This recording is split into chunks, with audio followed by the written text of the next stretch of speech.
Good morning বন্ধুরা, কেমন আছেন আপনারা সবাই? আশা করি আপনারা সবাই ভালো আছেন, আমরাও সবাই ভালো আছি। তো আপনারা তো সকলেই জানেন ছেলের সকালে স্কুল থাকে। তো ছেলেকে সকালে স্কুলে মটর পনির দিয়েছি আর রুটি দিয়েছি। তো তারপর সকালের সমস্ত কাজও আমার হয়ে গেছে। এবার মেয়ের জন্য টিফিন বানাবো। তো মেয়ে বলেছে আমার সাদা আলুর তরকারি আর রুটি করে দাও। তো চলুন ওর জন্য টিফিন বানিয়ে ফেলি। তো আটাটা আমি আগে থেকেই মেখে রেখে দিয়েছিলাম যখন ছেলের জন্য রুটি করছিলাম। আটা আর মাখতে হবে না, এবার আলুর তরকারিটা বসিয়ে দেবো। তো এখন আমি কিচেনে চলে এসেছি, এসে একটা একটা করে রুটি বেলে নিচ্ছি।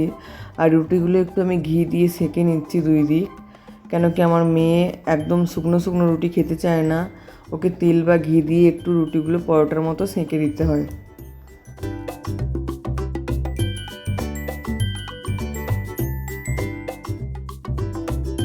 তো এখানে আমার পরোটা আর আলুর তরকারি বানানো কমপ্লিট হয়ে গেছে, আর অনেকগুলোই পরোটা হয়েছে।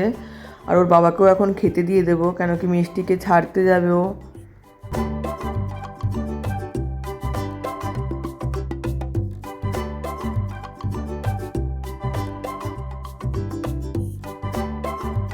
তো মিষ্টির বাবাকে তো খেতে দিয়ে দিয়েছি, এবার মিষ্টির টিফিন বক্সেও রুটি আর আলুর তরকারিটা ভরে নিচ্ছি। তো মিষ্টিকে দুটো করেই রুটি দিই, কেন কি ও বেশি খায় না।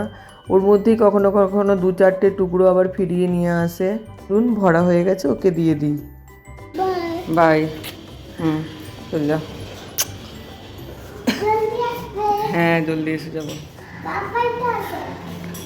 পাপা আসে, পাপা তো শুধু কালকে গেছিল একদিন। পাপা তো কালকেই আনতে গেছিলো না, পাপা ছাড়তে যায়। সেদিনে তো আমিও আসছিলাম।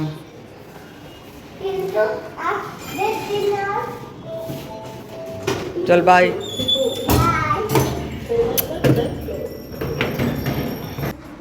তো মিষ্টিকে নিয়ে তো মিষ্টির বাবা বেরিয়ে গেল স্কুলে দিতে। তো ওর একটু আসতে লেট হবে, ততক্ষণ আমি ব্রেকফাস্টটা করে নিই, তারপর রান্না বসাবো।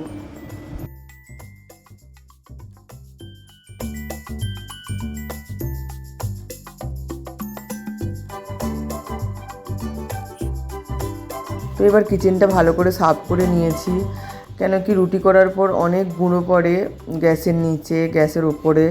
তো ভালো করে পরিষ্কার করে নিলাম। এবার রান্নাটা বসিয়ে দিচ্ছি এখানে। তো সবার প্রথমে ভাতটা বসিয়ে আর একদিকে ডাল বসিয়ে তারপর আমি সবজিগুলো কেটে নেব। তো এখানে আমি ভাতের চালটা মেপে নিচ্ছি, আর ভাতের চালটা মাপা হয়ে গেলে লাস্টে আমি এক মুঠো করে চালের ডাব্বাতে রেখে দিই, কেন কি এগুলো আমি আমার মা দিদাকেও করতে দেখতাম, তাই এরমই করি। তো মা দিদারা বলে নাকি এরম করলে কখনো চালের ডাব্বা খালি থাকে না। তারপর আমি চালটাকে ভালো করে ধুয়ে নিলাম। তো চাল ধোয়া জলটা আমি রেখে দিই সবসময় গাছে দেওয়ার জন্য। চাল আর ডালটা একসঙ্গে ধোয়া হয়ে গেলে তারপর গাছে আমি জলটা দিয়ে দিই।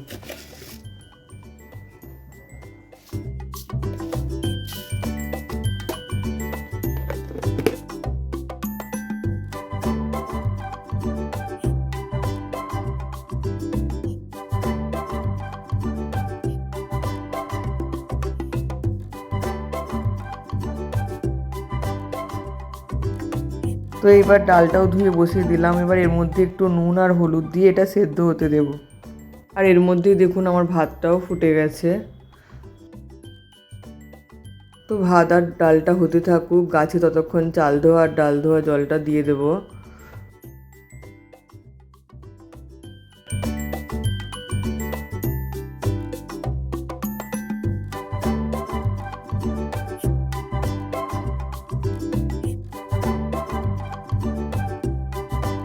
তো এখানে দেখুন এই তারা ফুলের গাছটা খুব সুন্দর হয়েছে।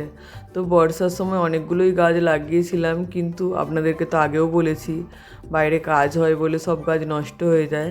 কিন্তু এই গাছটা আমি কিনে লাগাইনি। তো মিষ্টিকে স্কুল থেকে নিয়ে আসার সময় একদিন দেখি রাস্তার ধারে এই গাছটা হয়েছিল, তো তখন এই গাছটা লাগিয়েছিলাম। তো খুব সুন্দর, গাছটায় ফুল হয় এখন। প্রথম এমনই গাছটা ছিল যেন ভাবছিলাম বাঁচবে না, তারপর বেশ ভালোই ফুল হচ্ছে এখন। রোজকার আমার ঠাকুরের জন্য ফুল ঠিক জোগাড় হয়ে যায় গাছগুলো থেকে। তো সবজিগুলো আমি কেটে নিয়েছি, পালং শাক, কচু, মূলো, আলু, বেগুন দিয়ে একটা তরকারি করব। তো সবজিগুলো আমার কাটা হয়ে গেছে। তো চলুন এবার রান্নাটা বসিয়ে দিই। আর এখানে আমি শাকগুলো ভালো করে ধুয়ে নিচ্ছি। আর এখানে শাকগুলো একদম তাজা ছিল আর খুবই পরিষ্কার ছিল, বেশি শাকগুলোকে আমার বাছতে লাগেনি। শাকের সাথে সাথে আলু, বেগুন, মূলো, কচু সব কিছু এক জায়গায় কেটে নিয়েছিলাম, ওইগুলোও ধুয়ে নিলাম। আগের দিন রিজু বাবা মাছ নিয়ে এসেছিলো, সেগুলোকে ভালো করে ধুয়ে ফ্রিজে রেখে দিয়েছিলাম। আর মাছগুলোকে একটু জলে ভিজিয়ে দিয়েছিলাম, তো সেগুলোই ভালো করে ধুয়ে নিলাম। তো এখানে আমার যটা মাছ লাগবে আমি নিয়ে নিয়েছি, তারপর বাকিগুলো আমি কৌটোর মধ্যে ভরে ফ্রিজে রেখে দিয়েছি।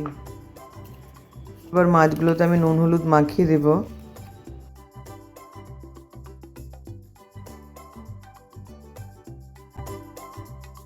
তো কড়াতে তেল দিয়ে মাছগুলো আমি ভালো করে এবার ভেজে নেব। তো এটা রুই মাছ ছিল।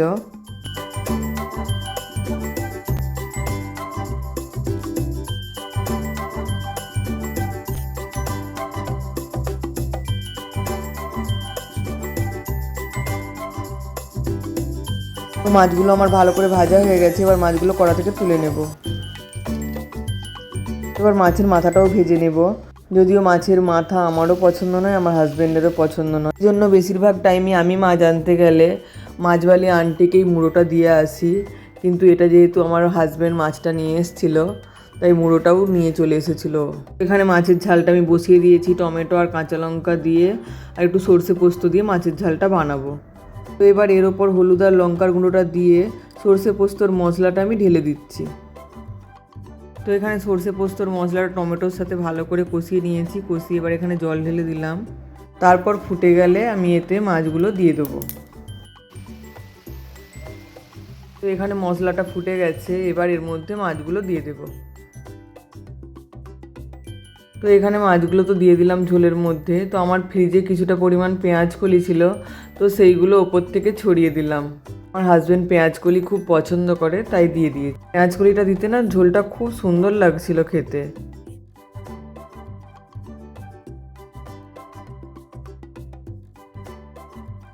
মাছের ঝালটা হয়ে গেছে, এখানে নামিয়েও দিয়েছি। এবার পালং শাকের তরকারিটা করে নেব।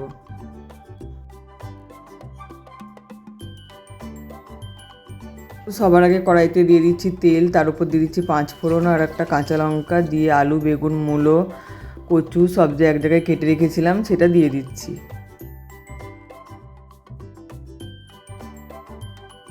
তারপর এর মধ্যে দিয়ে দিচ্ছি নুন হলুদ, দিয়ে ভালো করে মিক্স করে এটা ঢেকে দেব।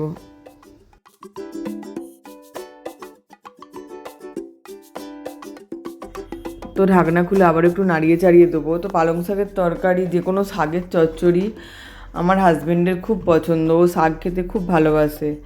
তাই আমি রোজকার রান্নাতে যে কোনো ধরনের শাক রাখার চেষ্টা করি, হয় শাক ভাজা, নাহলে শাকের চচ্চড়ি, কিছু না কিছু করি।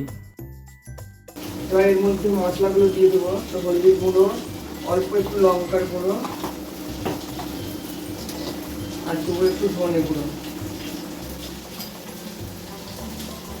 এটা আমি বেশি মশলা ইউজ করি না। তো এগুলো দিয়ে আবারও ভালো করে একটু মিক্স করে নেব। তো মশলাগুলো দিয়ে ভালো করে নেড়ে নিয়েছি। এবার এতে পালং শাকগুলো দিয়ে দেবো।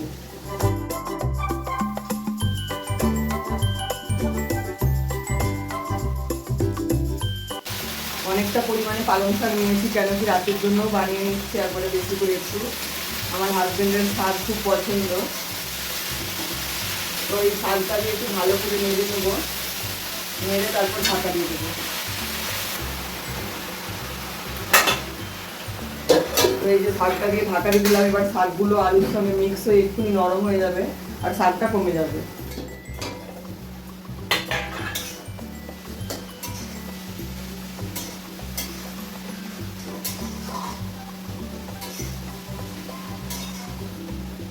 শাকটা অনেকখানি দেওয়ার পর কমে গেছে, এখন আপনাদেরকে দেখাচ্ছি। এই দেখুন শাকটা দেওয়ার পর তরকারিটা যতটা অনেকটা মনে হচ্ছিল কড়া ভর্তি হয়ে যাচ্ছিল, এখন দেখুন একদম কমে গেছে। এবার শাকটা ঢেকে ঢেকে রান্না করে নেব। এবার ঢেকে ঢেকে রান্না করলেই তরকারিটা সেদ্ধ হয়ে গেলেই হয়ে যাবে। তো চলুন আরেকবার ঢাকা দিই। তো শাকটা এখানে প্রায় হয়েই এসেছে। এর মধ্যে অল্প একটু চিনি দিয়ে দেবো,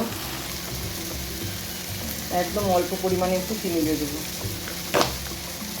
তরকারিটা মাখো মাখো হয়ে গেছে, এবার অল্প একটু জল দেবো এতে।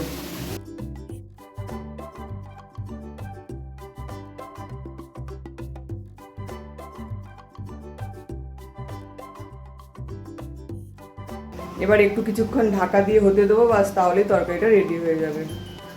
তো চলুন তরকারিটা আবার খুলে দেখি। তো দেখুন তরকারিটা আমার হয়ে গেছে। এবার এই ডাল কাঁটা দিয়ে ভালো করে একটু ঘেঁটে নেব। তো চলুন, তরকারিটা আমার রেডি হয়ে গেছে, এবার নামিয়ে দিই। তো রান্নাবান্না কমপ্লিট হয়ে গেছে, কিন্তু এখন খাবো না। মিষ্টির বাবা একটু ডাক্তারখানায় গেছে, তো কদিন ধরে ওর সর্দি হয়েছে, ওকে বলছি ডাক্তারখানায় যাওয়ার জন্য, কিন্তু কিছুতেই ও যাচ্ছে না। আজকে আমি জোর করে বললাম দোকান যেতে হবে না, আগে যাও ডাক্তার দেখিয়ে আসো। তো ডাক্তার দেখাতে গেছে, আর একবারে মেয়েকেও নিয়ে ফিরবে। তো ওই জন্য আমি আর মেয়েকে নিতে যাব না। তো ওরা আসলে আমি খাওয়া দাওয়া করবো, কিন্তু ছেলেকে এখন খেতে দিয়ে দেবো, টিউশনে যাবে। তো চলুন ওকে খেতে দিয়ে দিই। আর হাজবেন্ডের আর মেয়ের আস্তে আস্তে এখানে জামা কাপড়গুলো সকালে মিলেছিলাম, সেগুলো তুলে নেব।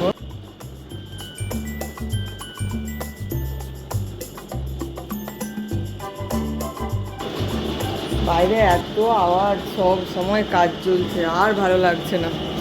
দাঁড়ান আপনাদেরকে দেখাচ্ছি নিচে কিরকম কাজ হচ্ছে। এই দেখুন,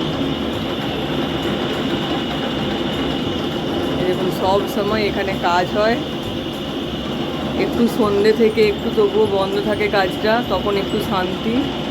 সারা দিন কাজ চলতে থাকে। কি নিয়ে এসছো তুমি? বিস্কিট? ভাত খাবে তো এখন? এই দেখুন মিষ্টির পায়ে এখনো আলতা আছে। মিষ্টি শিবরাত্রিতে আলতা পড়েছিল, কুচি কুচি পায়ে আলতা পড়েছে, কুচি কুচি পায়ে। চল ড্রেস চেঞ্জ করে নে তাড়াতাড়ি। তো এবার এখানে আমি ভাতটা বেড়ে নিচ্ছি। কিন্তু আজকে রান্নায় হয়েছে পালং শাকের তরকারি, এখানে ডাল আর মাছের ঝাল, আর মিষ্টির জন্য এখানে মাছ ভাজা রেখে দিয়েছি। তো চলুন ওদেরকে ভাতটা দিয়ে দিই, তারপর মিষ্টিকে আবার খাইয়ে দেবো।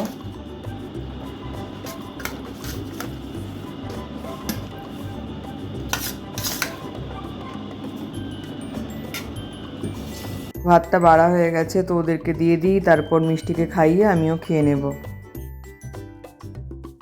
তো এখন কিচেনে চলে এসেছি একটু চা বসাতে। তো মিষ্টির বাবা তো আজকে বাড়িতে আছে, ও বলছিলাম না সর্দি একটু হয়েছে, তো ডাক্তার দেখিয়ে এসেছে।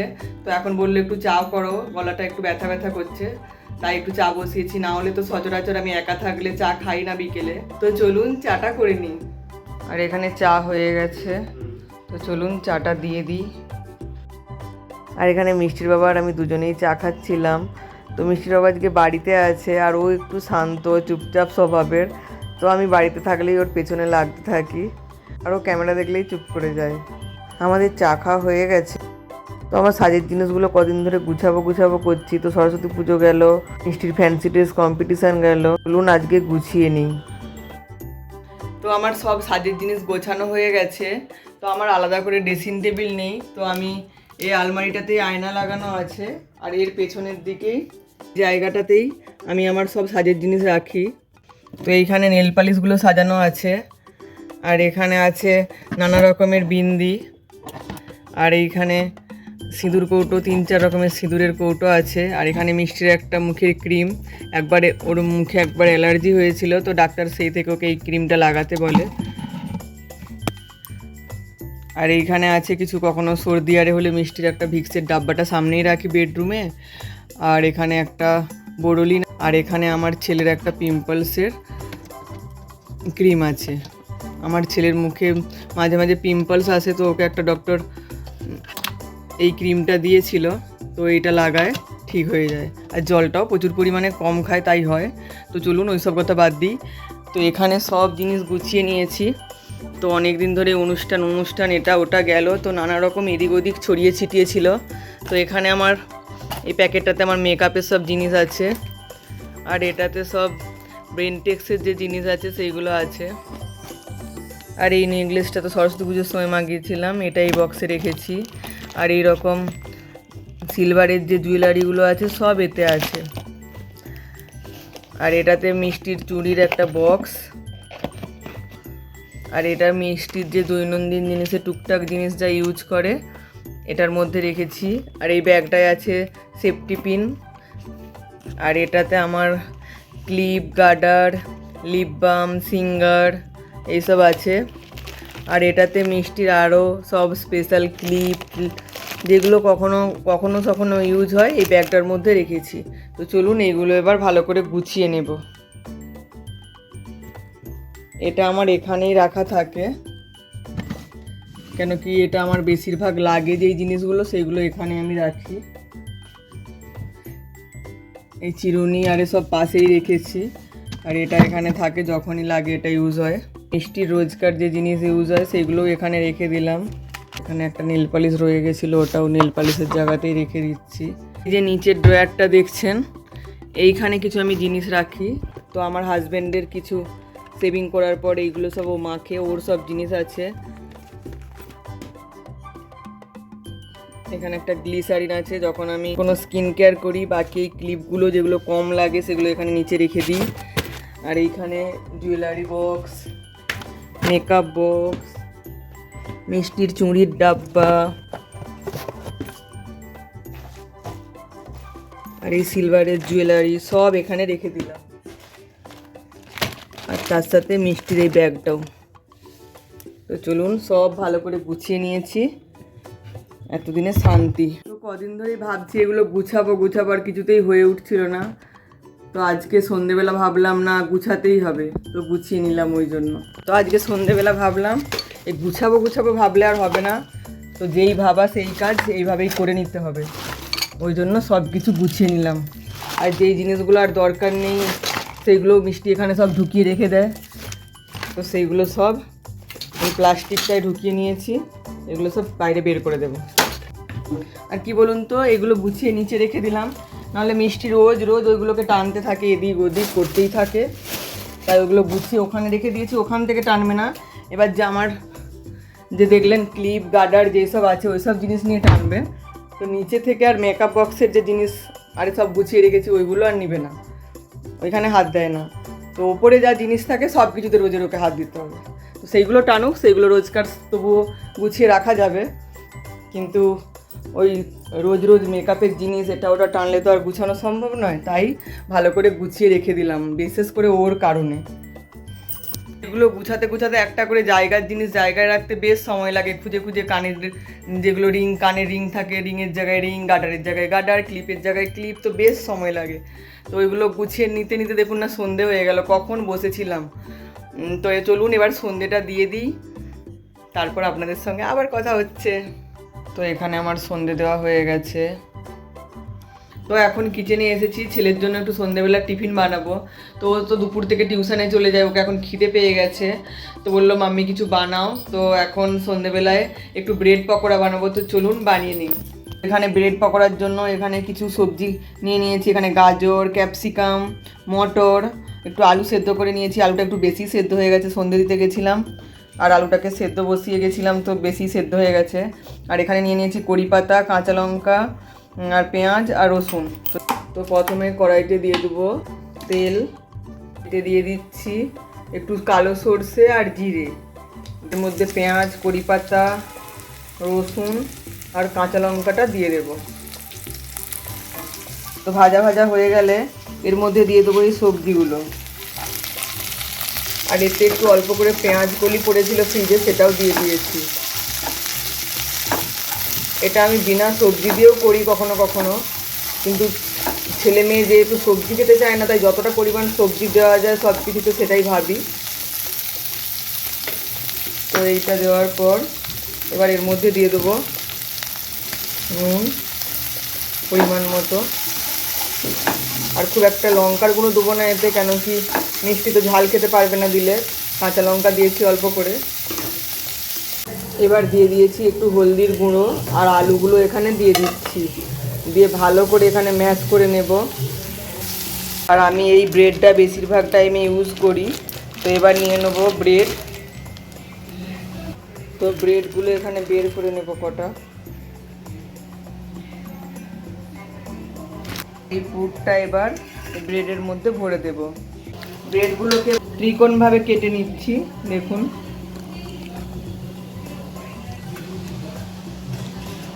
এখানে সব ব্রেডগুলো একসাথে ধরে কেটে নেব, তাহলে একই মাপের সবগুলো হবে। এই দেখুন আবারও কেটে নিয়েছি।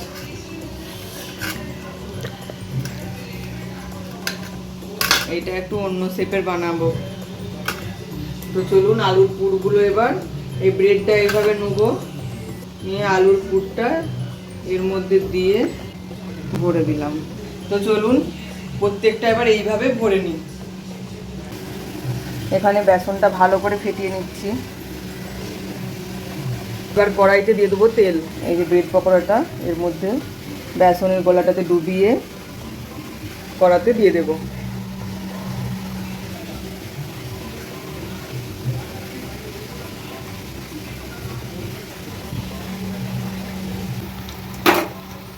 আমার ছেলে এরকম সন্ধেবেলা বেশ ভালো ভালো টিফিন বানাবো, ওর খুব ভালো লাগে। ভাত রুটি এসব খেতে হলেই ওর জ্বালা। তখন বলবে কম করে দাও, আমাকে কম করে দাও। আর এইসব জিনিস যখন হবে, রোজ তো সন্ধেবেলা কিছু না কিছু বানাতেই হয়, তো তখন আমাকে আরও দাও, ভালো লাগছে আরও দাও। তো এইগুলো পেট ভর্তি করে খেয়ে নেবে, আর রাতের খাবারটা যে থাকবে তখন আর খেতে চাইবে না। এইসব ওর খুব পছন্দ। তো একদম বেশি করে আজকে একটু বানিয়ে নেবো, তো কালকে সকালের আর কিছু বানানোর টেনশন থাকবে না। আমি ভাবছি একটু সকালের জন্যও রেখে দেবো বানিয়ে, আলু মাখাটা রেখে দেবো, আর ব্রেড তো আছেই। তো সকালে উঠে ওকে গরম গরম এইভাবেই ভেজে দেবো, তো ওর বন্ধুরাও খাবে একটু। তো ওই জন্যই বেশি করে একটু আলুর পুরটা বানিয়েছি। চলুন ঝটপট করে এবার বানিয়ে নিই। তো ব্রেড পকোড়াগুলো সব ভাজা হয়ে গেছে, ছেলেকেও খেতে দিয়ে দিয়েছি। তো চলুন আজকের ভিডিওটা এই পর্যন্তই। কেমন লাগলো অবশ্যই কমেন্টে জানাবেন, আর ভালো লাগলে একটা লাইক করে দেবেন, চ্যানেলটা সাবস্ক্রাইব করে দেবেন। ভালো থাকবেন, দেখা হচ্ছে আবার একটি নতুন ভিডিওর সাথে। Tata, bye bye, good night.